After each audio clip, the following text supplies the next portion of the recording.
everybody. Today we're talking about SEO. SEO is the search optimization by Google, and a lot of us here are very new to the SEO world, and today we're talking about it. We just wanted to dive into 10 most important things that you can do right now to improve your SEO, improve your ranking, so you too can rank on the first page of Google.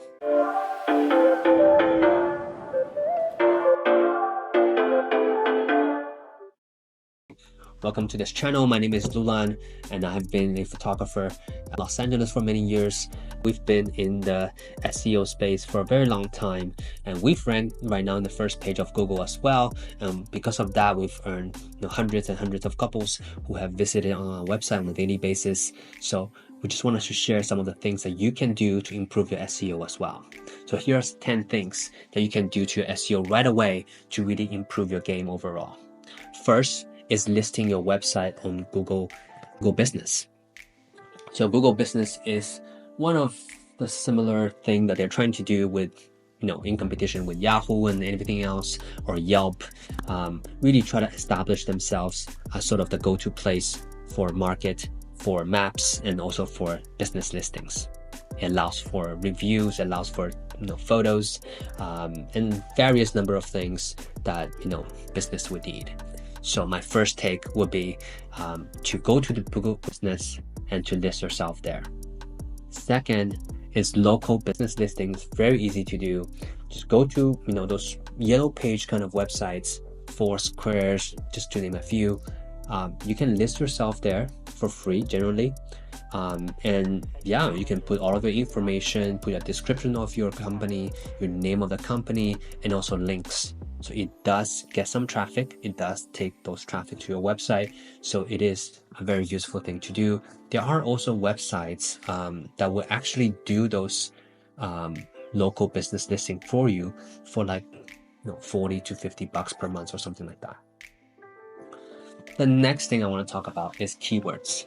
Keywords is really important for your website because Google needs to know what specifically you do, and that is really important because Google has a vast knowledge of information, and it doesn't always know what is the best to show people.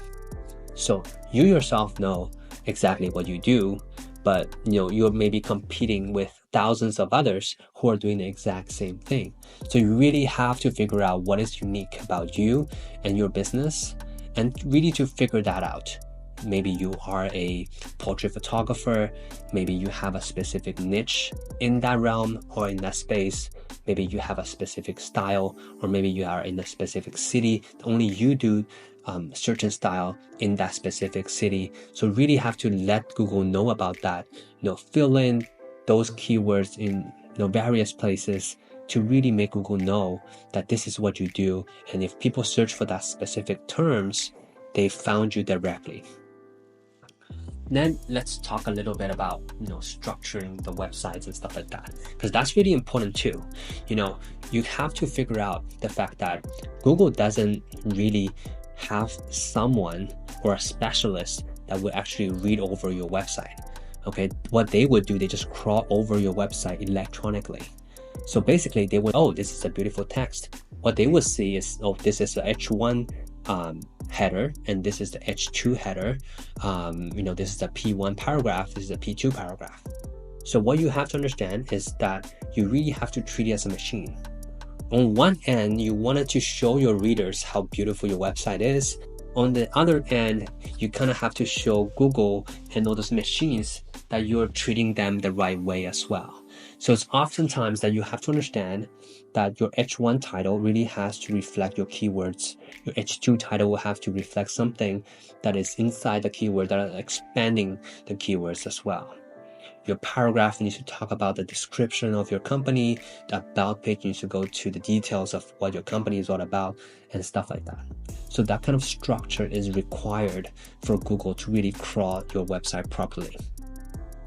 Now, the next would be keywords. Now, keywords are going to play a big role, in your website as well. So not only kind of have to optimize in the keywords and all that stuff, but you also have to be within your website in general, so that the Google knows that you're really focused on that area of business and that you're serious about it.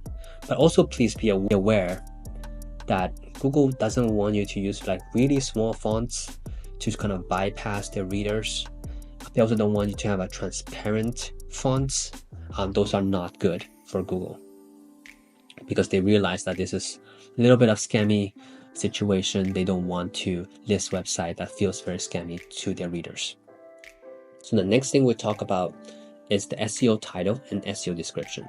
So if you have a website being built by yourself, you should know where you can put in your SEO title and description. This is when someone's searching for your website or searching for something in general, they found your title and they found your description of your website. So this is really crucial and really, really important, because this particular words really is going to intrigue someone to click on your website or not, right? That is sort of the keywords that you wanted to put in emphasis, right?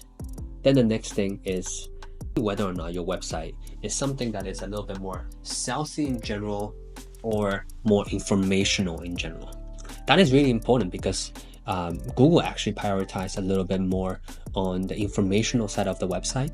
So you want to make your website that is appropriate for someone who wants to have more information, and that really helps generally how the SEO will work. All right, so even if you have done everything I've just told you about, there is still a possibility that your website will not rank on SEO. So how the reason is because you may not have any link from the bigger websites that has even higher SEO scores. So what are you going to do then? So you will have to figure out a way so that those websites with better SEO numbers will give you a link. And that is really important, because that's really where the divide's going to be. Because you're going to compete with other businesses that is going to have links that are from really, really reputable websites. You will have to compete with that. And that is something you have to figure out as you continue to go and continue to grow as a business. So if you are able to go to some really nice website that you found and they give you a do follow link, really, that would be really beneficial for your website. You figure out your SEO scores and all of that stuff. So there are lots of websites that actually does that. So you can actually find it online. There are lots of software that can look at your competition, look at yourselves, and obviously look at whoever is dominating the market, what kind of link they're building and what kind of SEO that they have. So a lot of that information are available and free online. So you can always go online and figure out what your competitors are doing, and that is something that is a general practice that everybody does. Last but not least, one of the very important thing is how much time does your potential clients spending on your website. If you make your website really nice and make it really informational and make it really intuitive looking, and they can find a lot of information from the website, they'll tend to stay on the website for a longer period of time. That usually is a better thing for Google to understand, because then Google understands that they found a website that in general is something that they were looking for. Generally speaking, if someone goes to your website and clicks out in like 2 seconds, then that indicates to Google that this might not be the site that is right for them. So that the Google will actually stop recommending those websites to these people who are making such search. So this is really important, that if you are in a business that wanted to target a specific group of people, then making sure that they found your website to be useful at least and stay there for appropriate amount of time, so that Google understands that this is a right website for them. So that's it. These are all the stuff that I can pack in this short video. Obviously, you can find more information online. There's so much information that pretty much learned everything that I've learned on SEO online. Yeah, thank you for tuning in, and I'll see you in the next video. Bye-bye.